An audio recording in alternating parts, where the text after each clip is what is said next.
channel. කොහොමද ඉතින් ඔයාලට සතුටින් පරිස්සමෙන් ඉන්නව නේද? මම අද ඔයාලට අරගෙන ආවේ ස්ටඩි බ්ලොග් එකක්. ඒ වගේම තමයි කම්මැලිකම නැති කරගෙන ඔයාගේ ටාගට් වලට යන්නේ කොහොමද කියලා පොඩි ටිප්ස් ටිකක් මම ඔයාලට අරගෙන ආවා. ඉතින් දිගටම වීඩියෝ එකත් එක්ක එකතු වෙලා ඉන්න. අද මට හිතුණා වෙනස් තැනක පාඩම් කරන්න ඕනි කියලා. ඒක නිසා මම සාලේ වැඩ කරන්න ආවා. අම්මා අද කොළ කැඳ හදලා. උදේම මං කොළ කැඳ බීලා තමයි දවස් පටන් ගත්තේ. මම දැන් යන්නේ මට අද තියෙනවා ග්‍රැෆ් වල රිපෝට් එක හදලා ඉවර කරන්න. ඉතින් මම දැන් ග්‍රැෆ් වල රිපෝට් එක හදන්න තමයි දැන් යන්නේ.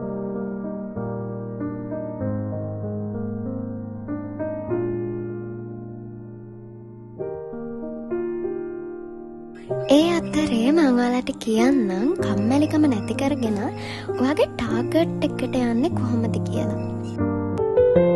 පළවෙනි ටිප් එක තමයි මුලින්ම ඔයාට ටාගට් එකක් තියන්න ඕනේ. පැහැදිලි ටාගට් එකක්. කරන්න තියෙන දේවල්, කරන්න ඕනි දේවල් ටික තෝරගන්න ඕනේ. ලොකු ලොකු දේවල් පොඩියට වෙන් කරගන්න ඕනේ. දෙවැනි ටිප් එක තමයි අපිට තියෙන වැඩ කොටස ප්ලෑන් කරගන්න ඕනේ. හෙට තියෙන වැඩ අද දවසේ අන්තිමට ප්ලෑන් කරලා ලියලා තියලා නිදාගන්න. අනිත් දවසේ ඒ අනුව වැඩ කරන්න. එතකොට අපිට කිසිම ස්ට්‍රෙස් එකක් නැතුව අපේ වැඩ ඔක්කොම කම්ප්ලීට් කරගන්න පුළුවන්. වැඩ අතපසු වෙන්නෙත් නැහැ. තුන්වෙනි ටිප් එක තමයි වැඩ කල් දාන එක නවත්තන්න. දැන් තියෙන දේ දැන් කරාම ඔයාටයි අමතක වෙන්නේත් නෑ. වැඩ කල් දාන්න නැති වුණාම ඔයා කම්මැලිකමනේ කල් දදා ඉන්නේ. කල් දාන්න නැතුව වැඩ ටික ඒ වෙලාවෙ කරාම ඔයාගේ ස්ට්‍රෙස් එකත් අඩු වෙනවා. හතරවෙනි ටිප් එක තමයි ඔයා කියන්නේ බ්‍රෑන්ඩ් එකක් කියලා හිතන්න. ඔයා ඒ වෙනුවෙන් වැඩ කරන්න. හැමතිස්සෙම මට පුළුවන් කියලා හිතන්න. අන්තිම ටිප් එක මොකක්ද දන්නවද? ඔයාට කම්මැලිකමක් ආවොත් රිෆ්‍රෙෂ් වෙන්න. මියුසික් එකක් අහන්න, වොෂ් එකක් දාගන්න.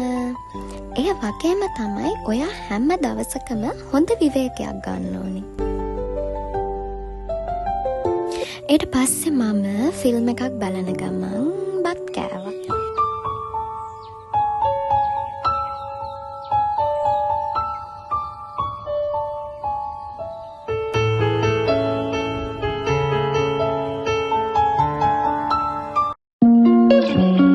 කෑම කාලා පොඩ්ඩක් වෙලා ඉඳලා මම ආයි වැඩ කරන්න ගත්තා.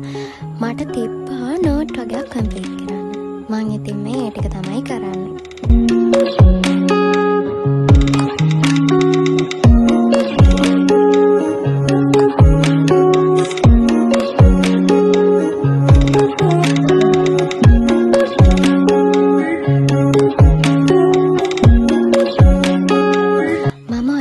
පොඩි දෙයක් කියන්න. ඔයා පාඩම් කරන වැඩ ආසාවෙන් කරන්න. ආසාවෙන් කරන කිසිම දෙයක් අපිට එපා වෙන්නේ නැහැ. අපි ආසාවෙන් නැතුව කරන්න ඕනවට කරන නිසා තමයි අපිට දේවල් එපා වෙන්නේ. ඔයාම හිතලා බලන්නකෝ ඔයා ආසාවෙන් කරන කිසිම දෙයක් ඔයාට එපා වෙන්නේ නැහැ නේද කියලා.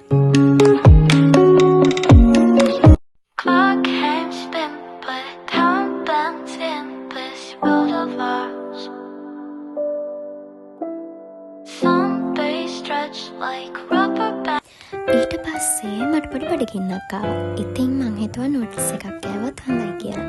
මං දැන් මේ නූඩ්ල්ස් එක තමයි හදාගන්නේ.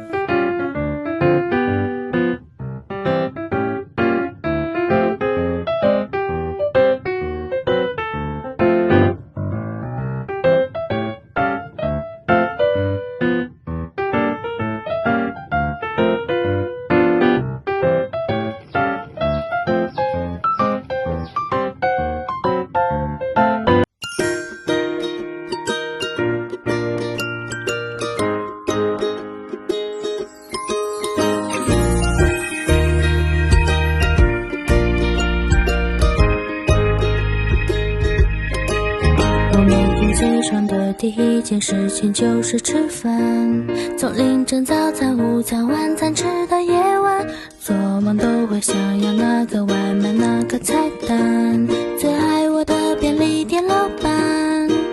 春天去富士山采樱花寿司章鱼丸，夏天去土耳其的烤肉店吃苦辣拌。 නෝඩල්ස් එක නම් හදලා ඉවරයි. දැන් තියෙන්නේ ඉතින් කන්න. ඉතින් අද vlog එක ඉවර වෙන්නේ මෙහෙම තමයි. අතරමං ගිහින් යන්න.